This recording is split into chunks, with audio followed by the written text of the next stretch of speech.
And humbly recognize and welcome the chairman of this occasion, Honorable Pastor Jonathan Okodiko, the member representing Ifisoko Federal Constituency in the Green Chambers of the National Assembly. He's then being represented by Dr. Teshola. Please let's put our hands together for him.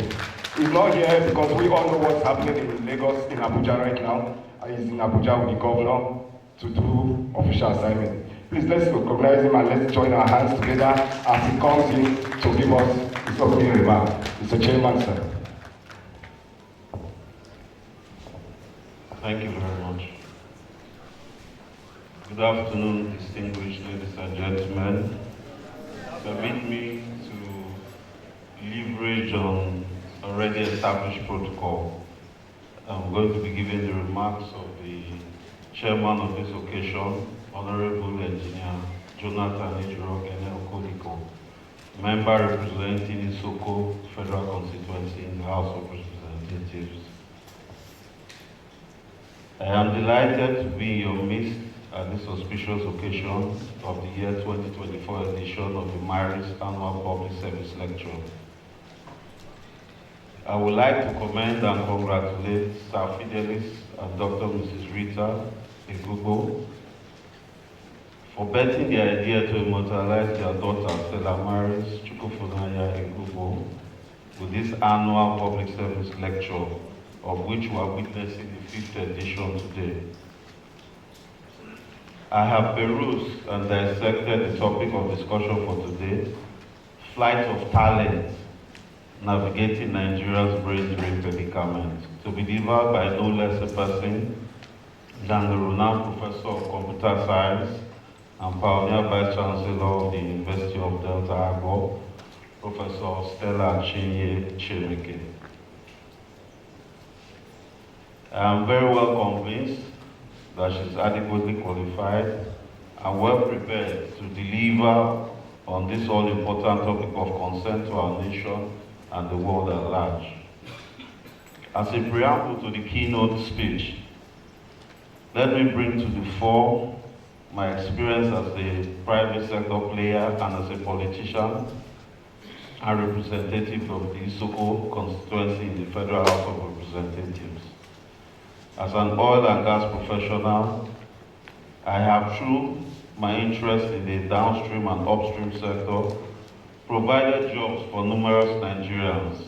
However, the rate at which Nigerians are leaving the country in geometric proportions in search for greener pastures abroad is becoming worrisome. What is more pathetic about this situation, which we now term Japa syndrome, is because the best skilled professionals from Nigeria are leaving the country in droves and creating vacuums in several sectors of our economy.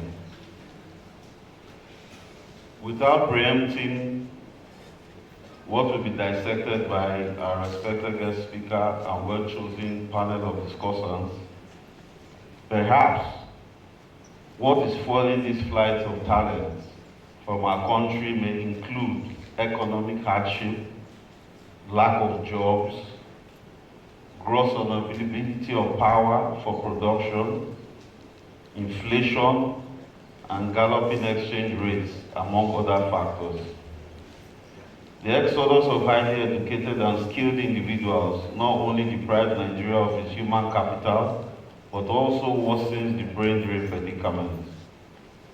I trust that the erudite keynote speaker and the capable discussants will dissect this topic and provide adequate solutions to the problems that are threatening the fabric of our existence as a nation. Once again, I welcome you all to the year 2024 edition of Maris Annual Public Service Lecture. Thank you, and God bless you all for coming.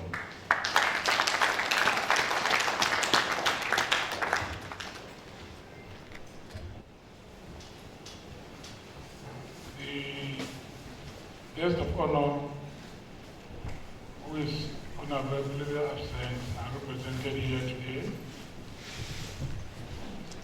our distinguished discussants,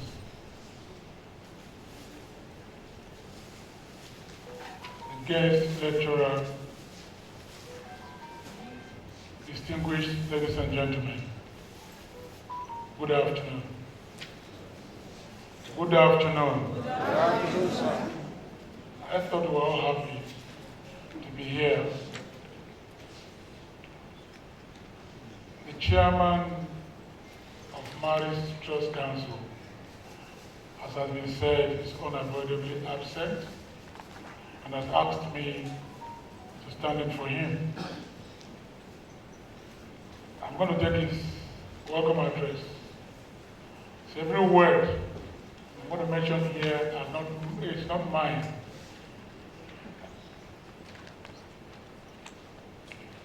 He says, may I use this opportunity to wish you all happy Easter celebration, which is coming in a few days. And may the Lord bless us abundantly and bring us lots of happiness to our families. In Jesus' name. In our usual tradition, we have gathered here again during the Easter season to discuss topical issues with the sole aim of proffering solutions to the challenges of the society. Permit me to commend the dogged spirit of the Secretary of the Council, Comrade Fidelis Egubo, whose strong belief in God made it possible for this lecture to be organized annually. We thank all of you for your cooperation and commitment to making the society a better place. We thank our dear Governor of Delta State, Right Honorable Sharif Oborowere, for making the Unity Hall, Government House, available for this year's lecture and for making Delta State conducive for an international discourse to take place. No doubt, Delta has become the tourist delight of all. Professor Stella Chiemeka, the Vice Chancellor, University of Delta, Abo, a renowned administrator, is the guest speaker for today's lecture, and she will speak on the topic, Flight of Talent, Navigating Nigeria's Brain Drain Predicament. The chairman of the occasion, ably represented here by Dr. Teshola, the Honorable Commissioner for Higher Education, our distinguished discussants, the management and staff of University of Delta, Agbo, all other protocols respectfully observed. A very good afternoon to everyone. I'm here to deliver a lecture titled Flight of Talents, Navigating Nigerians' Brain Drain Predicament. But before I go ahead, I want to really appreciate the Marriage Trust Council, the chairman of the Marriage Trust Council, and especially the secretary for this opportunity they've given me to deliver the 5th annual lecture. And particularly I want to appreciate the secretary for all that he did, and including Honorable Emetulu, the chairman of Education Committee. When they invited me to come and deliver this lecture, I was wondering what is a Marriage Trust Council. And incidentally, they told me I'm going to be the first female to deliver that lecture. Getting here today, I'm seeing that it's about Stella marriage, and my name is Stella.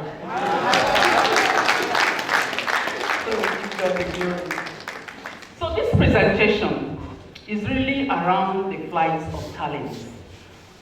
We are looking at brain drain in Nigeria. It's something that has been happening over the years, but the intensity that we are seeing now is really worrisome, just as the chairman of the occasion highlighted. But before we go ahead, what is brain drain? Brain drain refers to the immigration or departure of highly skilled and educated individuals, often from developing countries or economically disadvantaged countries, who are moving around to seek for better opportunities and prospects in other countries. And so this term, brains or talents, they possess specialized knowledge. Those knowledge that if they stay behind in a country, will be able to move the economy, will be able to move the country forward. But most of the time, you find out that what we see is that majority of these talented ones are moving out of the country. So the phenomenon of brain drain has significant negative impacts on the source country, including loss of human capital, reduced innovation and productivity, and it also hinders economic and social development. We all know now the world is a global village, and there is increasing mobility across countries of the world. So it has made it even easier for talents to be moving from one location to the other. Why? Because technically, let's take a look at Nigeria, for example. We grow talents, and these talents no longer compete locally. They move out to now compete globally. And so you find out that when you produce talents in Nigeria, they will want to move towards where there is value. So you see that these talents that we grow in Nigeria, they no longer compete locally, they are competing globally. And as every other basic principles of price and demand, skills will always gravitate towards where it will have more value, towards where it will really get more value. And so that's really the bane of brain drain issue. When we develop talents locally, they become exposed to the global world, and it is easy for them to move from one location to the other. So they migrate to different countries to seek for greener pastures. So what it has done really is that because of globalization, countries that do not have strong internal systems that can hold these talents behind, you see them now losing those talents to other countries, and then thereby strengthening the development in other countries, and the ours is being weakened. So it is the talent that you have that will determine the national productivity. Because it is these talents that will move into different industries, create goods and services, and make things better for the economy, also improve on the economy. So you find out that these particular talents, we no longer invest in humans, because as soon as they get this education, they migrate out. That is the skilled one. So there is need for us to have a deliberate intervention to be able to ensure that this vicious cycle stops. And so, because if you look at it historically, which we are going to come shortly, there has been consistent brain drain in Nigeria since we discovered oil. And since the instabilities in the 1970s and 1980s, but it has not been as it is now. What we have now is that it's getting worse. So what this paper tries to do is to examine the phenomenon of brain drain in Nigeria. We look at the implications it has in the country for our future development and stability. We also cascade it into specific context of Delta State, where we'll be able to say what we should do in Delta State to ensure that we curb this brain drain issue. So, and the earlier we also start to realize that we must invest in people, because it is no longer oil that drives the economy. It is the people. So we must invest in people so that we can have a strong economy. And so, the period when the British colonial rule the British colonial rule facilitated the outflow of educated Nigerians, particularly for Delta State. If you recall, when the Portuguese and the Europeans visited Nigeria, the old Bendel was the first that they were comfortable about, because when they moved into the old Bendel, they saw street light, they saw a paved area, a very wide area. And so the Portuguese at that time, they were really very impressed with the old Bendel, what they saw on ground. So the streets were paved. And so because the early contact that that area had, that is the old Bendel, we started seeing the movement little by little. In those areas where you have the kings of the kings, their children traveling abroad to go to the study, even some of the elites. So the brain drain started little by little, but now it has really become worse. So when Nigeria gained independence in 1960, before you know it, in 1967, we broke into civil war. And so many people had to move away from Nigeria to look for greener pastures because of the civil war. And so these people started traveling, and so they traveled, they started experiencing opportunities of other countries, and that's the foreign countries. They started seeing the opportunities they could offer. And so that's why the movement during that civil war was also massive, but not as it is now. Then in the 1970s, we had the oil boom. And after that came a season of economic depression, and that was in 1986. If you could remember the structural adjustment programs, it was a very tight period for Nigeria. And that was the first coming of President Buhari. That period was really tight, and so many Nigerians also traveled out of the country. And so people started moving out of the country to also look for greener pastures. But if you take a look at what is going on now, Nigeria loses about 50,000 skilled professionals annually. There is hardly any country that can survive with that amount of. But you must be able to get yourself ready with incentives that can, or packages that will enable them to spend that money to come down to help the economy to grow.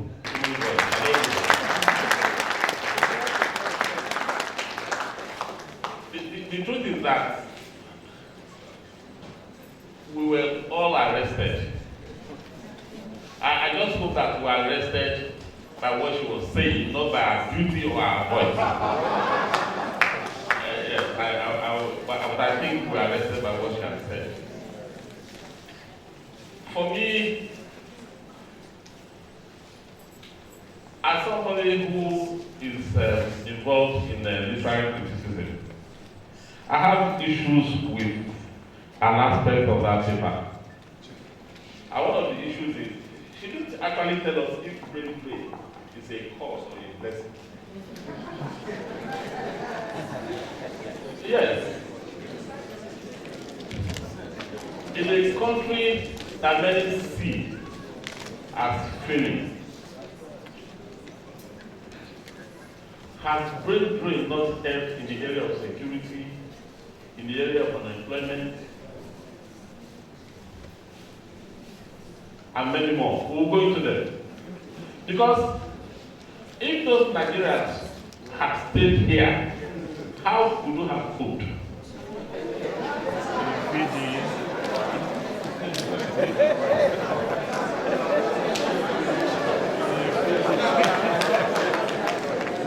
So we must interrogate that.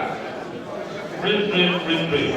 It's also not possible, because of the issues of brain drain, we have been able to export our products outside, and because we export our products outside, we bring out more to the world, and we sell them, and we get money. I will not begin to look at brain drain from a dysfunctional position. Negative. I refuse to accept Professor's position. So,